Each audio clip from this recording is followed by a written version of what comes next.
बढ़ते आगे, पिछले 24 घंटे में 6000 से ज्यादा केस आने के बाद राज्य सरकार ने कोरोना पर नई गाइडलाइंस का ऐलान किया है, जो 16 अप्रैल से लागू होगी। नई गाइडलाइंस 30 अप्रैल तक के लिए है।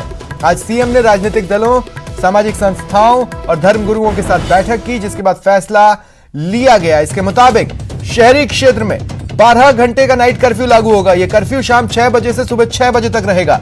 जयपुर समेत सभी शहरों में ये नाइट कर्फ्यू लग रहा है। शाम 5 बजे तक प्रदेश के सभी बाजार बंद हो जाएंगे। वहीं सरकारी दफ्तर शाम 4 बजे ही बंद हो जाएंगे। गाइडलाइन 16 अप्रैल से 30 अप्रैल तक के लिए। शादी समारोह को लेकर गाइडलाइन में कहा गया है कि 50 लोगों की ही अब अनुमति होगी। अंत्येष्टि में 20 लोग ही शामिल हो पाएंगे। वहीं शैक्षणिक संस्थान, कोचिंग और लाइब्रेरी बंद रहेगी। रेस्टोरेंट और क्लब 50% क्षमता के साथ खुलेंगे। हालांकि टेक अवे, होम डिलीवरी रात 8 बजे तक इसकी इजाजत है। सार्वजनिक परिवहन का संचालन 50% क्षमता के साथ हो सकेगा। और ज्यादा जानकारी के लिए बात करेंगे सहयोगी प्रेम मीना से। तो प्रेम, अब सिर्फ इतना दायित्व बच जाता है कि सख्ती से इसकी पालना करवाई जाए। जी, आज जो गृह विभाग ने गाइडलाइन जारी की है, उससे तो यही संदेश मिल रहा है कि अब राज्य सरकार है कोरोना के खिलाफ एक्शन के मोड पर है और जो भी गाइडलाइन जारी की है उनकी सख्ती से पालना कराई जाएगी। दरअसल हम आपको बताना चाहेंगे कि अभी जो हमारे सूत्र है उससे ये कह रहे हैं कि संशोधित गाइडलाइन जारी होगी। अभी खुद को थोड़ा इंतजार करना होगा। दरअसल ऐसा बताया जा रहा है कि गृह सचिव से हस्ताक्षर नहीं हुए हैं, इसलिए गाइडलाइन है वो दोबारा जारी होने की संभावना जताई जा रही है। प्रेम, क्या जिम्मेदारियां तय की गई हैं इसकी पालना करवाने के लिए? अगर कोई किसी तरह से खामी पाई जाती है तो किस तरह की कार्रवाई की जाएगी इसे लेकर? और दूसरी, क्या चालान की राशि को लेकर भी फैसला हुआ है? जी बिल्कुल, जो पहले की गाइडलाइन में जो जुर्माना राशि का प्रावधान किया गया था वो यथावत है। यदि मास्क नहीं पहनते हैं तो भारी जुर्माना लगाया जाएगा। इसके अलावा सोशल डिस्टेंसिंग की पालना नहीं होती है तब भी जुर्माना लगाया जाएगा। और इसके लिए सभी थाना अधिकारी है उनको ताकीद की है, उनको सख्त हिदायत दी है कि वो सख्ती के साथ कोरोना गाइडलाइन की पालना कराए। अब ये देखना होगा कि राज्य सरकार ने जो नई गाइडलाइन जारी की है उसकी किस तरह पालना होती है या नहीं। लेकिन इतना तय है कि मुख्यमंत्री अशोक गहलोत कोरोना की दूसरी लहर को रोकने के लिए बेहद गंभीर दिखाई दे रहे हैं। जी शुक्रिया तमाम जानकारी के लिए। कोरोना बढ़ने के साथ ही अब राजस्थान में 10वीं और 12वीं की बोर्ड परीक्षाएं स्थगित कर दी गई हैं। शिक्षा विभाग ने परीक्षाएं टालने का प्रस्ताव मुख्यमंत्री को भेजा था, जिस पर मुख्यमंत्री ने स्वीकृति की मुहर लगाई। 10वीं और 12वीं की परीक्षाओं की अगली तिथि बाद में घोषित होगी। वहीं कक्षा 8, 9 और 11वीं के छात्र प्रमोट किए जाएंगे।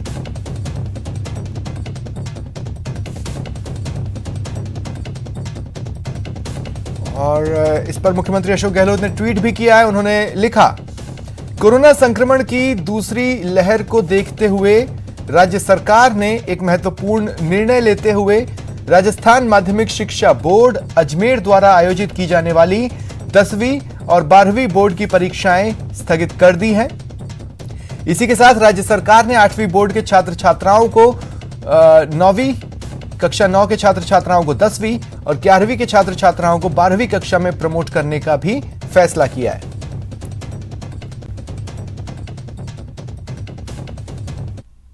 और इधर सीबीएसई को लेकर भी बड़ा फैसला सामने आया। 10वीं की परीक्षाएं रद्द कर दी गई हैं, 12वीं की परीक्षाओं को टाल दिया गया है। 4 मई से होने वाली सीबीएसई 10वीं की परीक्षा को पूरी तरह से रद्द कर दिया है। बोर्ड की ओर से छात्रों के परफॉर्मेंस के आधार पर नंबर्स दिए जाएंगे। वहीं 12वीं की परीक्षा टाली गई है। 1 जून को एक और बैठक होगी, जिसमें तब के हालात को देखते हुए फैसला लिया जाएगा।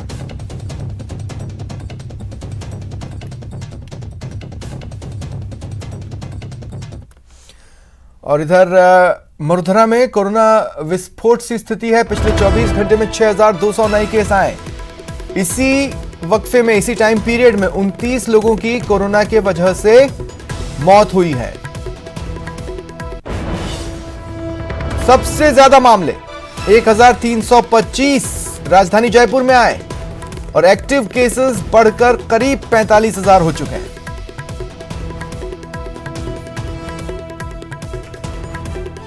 और जिलेवार अपडेट्स आपकी टीवी स्क्रीन पर। जयपुर में 1325, उदयपुर में 918, जोधपुर में 820, कोटा में 644, भीलवाड़ा में 355, अलवर में 279, अजमेर में 247, बीकानेर में 170, चित्तौड़गढ़ में 135, राजसमंद में 126 केसेस आए। और इधर हरिद्वार में कोरोना विस्फोट के आसार बने हुए हैं। आज तीसरे शाही स्नान में कोरोना गाइडलाइंस की जमकर धज्जियां उड़ी। आज 525 नए केसेस आए हैं। पिछले 72 घंटे में हरिद्वार में 1527 केसेस आ चुके हैं। तीसरे शाही स्नान में करीब 13 लाख लोगों ने आस्था की डुबकी लगाई, जबकि 12 अप्रैल को हुए शाही स्नान में भी लाखों लोगों ने डुबकी लगाई थी।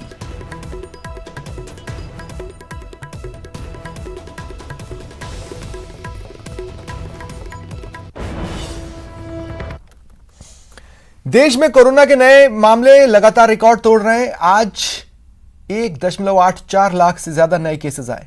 इस वजह से एक बार फिर सुरक्षा पहले नंबर पर आ गई है। सख्ती और एहतियात की चर्चा तेज हो गई है।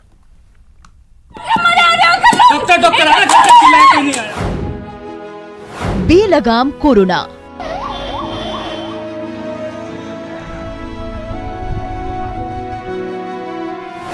दस राज्यों में दहशत।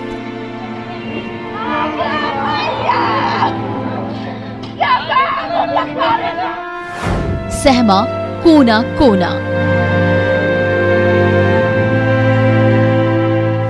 कोरोना फिर पड़ रहा रोना।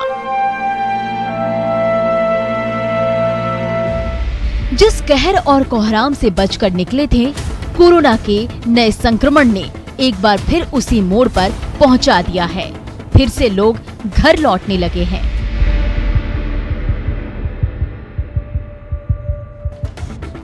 परीक्षाएं रद्द हो रही है। इसकी परीक्षाओं को वर्तमान में होने वाली परीक्षाओं को इसको निरस्त कर दिया है।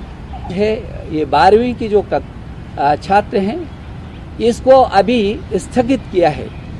31 मई तक इस परीक्षा को उनका स्थगित किया है। सख्ती बढ़ाई जा रही है। जर का तुटली नाही तर ही साखळी आपल्याला पूर्ण गुरफटून गुंबरून टाकल्याशिवाय राहणार नाही। आपल्याला रोजीरोटी महत्त्वाची आहेच, त्याहीबद्दल मी बोलणार आहे, पण रोजीरोटीच्या बरोबरीने आधी जीव वाचवायला पाहिजे। अगर बुधवार के आंकड़ों पर गौर करें तो सिर्फ एक दिन में 1,84,372 नए मरीज मिले, 82,339 मरीज रिकवर हुए और 1,027 की मौत हो गई। अब सवाल है कि इस बढ़ते संक्रमण को रोका कैसे जाए। के लिए सबसे इम्पोर्टेंट है कोविड अनुरूप व्यवहार, और जिसमें सबसे इम्पोर्टेंट है मास्क को ठीक से पहनना, अपने हाथों को साबुन से धोते रहना, 2 गज की दूरी बनाकर रखना और भीड़ के इलाकों से बचना। इसमें कोई शक नहीं है कि बड़े लेवल पर मास्क को लेकर लापरवाही हो रही है, लेकिन बढ़ते कोरोना के खौफ से अब कुछ लोग डबल मास्क का इस्तेमाल भी कर रहे हैं। मास्क का इस्तेमाल जरूर करें, लेकिन मास्क का इस्तेमाल करते वक्त उन्हें ये भी पता होना चाहिए कि मास्क का इस्तेमाल कैसे करें। ट्रिपल लेयर का मास्क इस्तेमाल करें, और जिस तरीके से आजकल लोग डबल मास्क का इस्तेमाल कर रहे हैं उससे डबल प्रोटेक्शन हो सकता है, लेकिन आपको डबल मास्क लगाने से पहले ये जानना जरूरी होगा कि वो कौन से मास्क होने चाहिए। केंद्र स्वास्थ्य और परिवार कल्याण मंत्रालय के मुताबिक महाराष्ट्र, उत्तर प्रदेश, छत्तीसगढ़, दिल्ली, मध्य प्रदेश, कर्नाटक, केरल, तमिलनाडु, गुजरात और राजस्थान में नए मामलों में बढ़ोतरी हुई है। कोरोना वायरस के 82.04% नए मामले इन 10 राज्यों और केंद्र शासित प्रदेशों से हैं। इसमें सबसे खतरनाक स्थिति अब यूपी की होती जा रही है, जहां मुख्यमंत्री योगी आदित्यनाथ और पूर्व मुख्यमंत्री अखिलेश सहित कई बड़े नेता कोरोना पॉजिटिव पाए गए हैं। बढ़ते कोरोना की वजह से हर जगह स्वास्थ्य व्यवस्था चरमराने लगी है। कहीं ऑक्सीजन की किल्लत है तो कहीं बेड की, जो कि लाजमी है क्योंकि मरीज बढ़ रहे हैं। जरूरत है एहतियात बरतने की, कोरोना के मुताबिक जीवन शैली जीने की, नहीं तो रोना तय मानिए। Bureau report, news 18 network.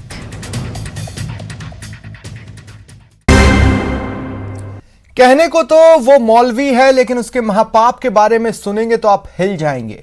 अब ये मौलवी हवालात में है, महापाप के हिसाब का इंतजार कर रहा है। खबर अलवर से। मौलवी का महापाप, नाबालिग का अपहरण कर रेप। मौलवी का महापाप, नाबालिग को कुएं में धकेला। मौलवी का महापाप, मस्जिद में किया बलात्कार। कानून की गिरफ्त में आया ये वो मौलवी है जिसकी सूरत के पीछे एक शैतान छिपा है। कहने को तो ये मौलवी है, बच्चों को तालीम देने की जिम्मेदारी इसके ऊपर थी, लेकिन इसने न सिर्फ भरोसे का कत्ल किया, साथ ही साथ नाबालिग की अस्मत को तार तार कर दिया। दिनांक 8 अप्रैल को महिला थाने में एक 14 वर्षीय युवती के साथ उसके सजातीय एक मौलवी के द्वारा मस्जिद में ले जा करके दुष्कर्म करने की एक रिपोर्ट दर्ज हुई थी। तो इसके संबंध में दुष्कर्म और पोक्सो एक्ट की धाराओं के तहत प्रकरण पंजीबद्ध किया जाकर के अनुसंधान थानाधिकारी चौपानकी के द्वारा किया जा रहा था। अब जरा इस पूरी वारदात को सिलसिलेवार तरीके से समझिए कि कैसे इस मौलवी ने दरिंदगी की इंतहा की। सबसे पहले इस मौलवी का नाम जान लीजिए। नाम जफरुद्दीन उर्फ जफरू। ये मौलवी अलवर के चौपानकी थाना इलाके के एक मस्जिद में रहता था। यहीं पर इसने 14 साल की नाबालिग का पहले अपहरण किया, फिर उसके साथ घिनौनी हरकत की, और जब इससे भी इसका मन नहीं भरा तो इसने नाबालिग को कुएं में धकेलकर जान से मारने की कोशिश की और फरार हो गया। तो मौलवी अपनी रिश्तेदारियों में उधर छिपता फिर रहा था। अंततः लगातार दबिश दी जाकर के पुन्हाना क्षेत्र में दबिश दी गई और इसके अलावा भरतपुर के क्षेत्र में दबिश दी जाकर के और मौलवी को अंततः कल गिरफ्तार किया गया और इससे मौलवी से अनुसंधान किया जा रहा है। दरअसल मौलवी जफरुद्दीन हरियाणा के पुन्हाना इलाके का रहने वाला है। तारीख 1 अप्रैल मौलवी जफरुद्दीन ने 14 साल की नाबालिग को उसके घर से जबरन उठाकर मस्जिद ले गया, जहां उसने नाबालिग के साथ बलात्कार किया। परिजन तलाश करते हुए मस्जिद पहुंचे तो मौलवी ने पीड़िता को कुएं में धक्का देकर फरार हो गया। पीड़िता को सुरक्षित कुएं से निकाला गया। वारदात के 7 दिन बाद 8 अप्रैल को पीड़िता के परिजनों ने मौलवी के खिलाफ रिपोर्ट दर्ज करवाई। पुलिस ने मुकदमा दर्ज करने के बाद फौरन तफ्तीश शुरू करते हुए शैतान मौलवी की तलाश शुरू की, जिसके बाद जल्द ही भरतपुर के गांव गावड़ी में छिपा ये मौलवी पुलिस की गिरफ्त में आया। पुलिस फिलहाल आरोपी से पूछताछ करने में जुटी है। मुमकिन है जल्द ही इस शैतान मौलवी को उसके गुनाहों की सजा मिलेगी। न्यूज़ 18 राजस्थान के लिए अलवर से राजेंद्र प्रसाद शर्मा की रिपोर्ट। प्रधानमंत्री मोदी का आत्मनिर्भर भारत का आह्वान देश की अर्थव्यवस्था के लिए एक अहम मोड़ पर आया है। आईटीसी की प्रस्तुति और नेटवर्क 18 की पहल इस खास सीरीज स्वाभिमान भारत में हम आपके लिए देश भर से ऐसी कहानियां लाते हैं जो आत्मनिर्भरता का बेहतरीन उदाहरण पेश करती है। तो आज की ये कहानी उन सुरीली आवाजों के बारे में है जो आधुनिक भारतीय संगीत को देश की संस्कृति का एक खास हिस्सा बनाती है।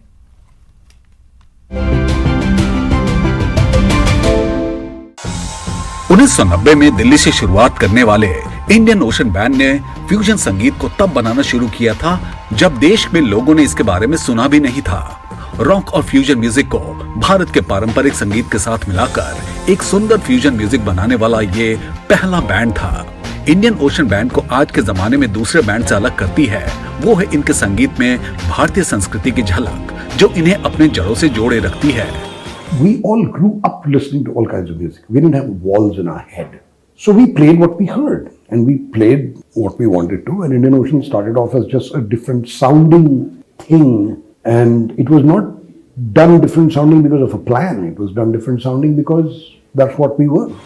एक और कलाकार हैं जिनके संगीत की जड़ें भारतीय परंपरा से जुड़ी हुई है, सोना महापात्रा।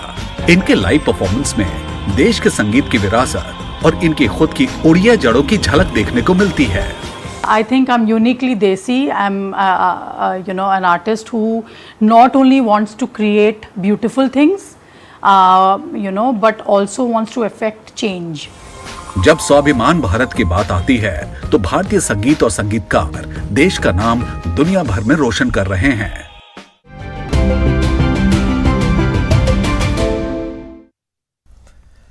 भारत से ऐसी ही सफलता की और कहानियां देखने के लिए बने रहे नेटवर्क 18 की खास पहल आईटीसी प्रेजेंट्स स्वाभिमान भारत के साथ। और अब देखते हैं टॉप 10 क्राइम।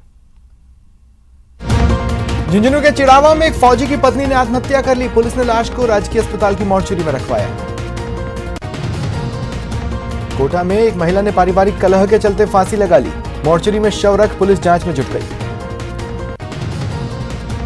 कोटा में बिना टिकट यात्रा करते पकड़ी गई नाबालिग लड़की ने कई चौंकाने वाले खुलासे किए। उसने बताया बाल विवाह के बाद ससुराल में उसके साथ पति, देवर और नंदोई ने दुष्कर्म की वारदात को अंजाम दिया। जोधपुर में लड़की से छेड़छाड़ करने वाले मंचले को महंगा पड़ा। उसकी खंभे से बांधकर पिटाई की गई। घटना बोरानाड़ा इलाके की है। चूरू के सीतसर गांव में विवाहिता की संदिग्ध मौत मामले में पुलिस ने आरोपी पति को गिरफ्तार किया। पेशी के बाद कोर्ट ने उसे जेल भेजा। अजमेर में पुलिस ने अंतर्राज्यीय शातिर वाहन चोर गिरोह का पर्दाफाश कर मास्टरमाइंड समेत 2 चोरों को कार के साथ गिरफ्तार किया। जोधपुर पुलिस ने अस्पताल में 200 मरीजों की मौत को लेकर फेसबुक पोस्ट पर कार्रवाई की और अफवाह फैलाने वाले आरोपी को गिरफ्तार किया। अलवर पुलिस ने कार में सवार लोगों पर हमला मामले में कार्रवाई की। 4 आरोपी गिरफ्तार, बाकी फरार की तलाश जारी। डूंगरपुर पुलिस ने ऑनलाइन ठगी करने वाले अंतर्राज्यीय गिरोह का पर्दाफाश किया। अलग अलग राज्यों के रहने वाले 5 सदस्यों को गिरफ्तार किया। जयपुर के भांकरी बस स्टैंड पर अवैध रूप से चल रही शराब ब्रांच पर छापा मारा और मौके से एक आरोपी को गिरफ्तार कर 70 पेटियां जब्त की।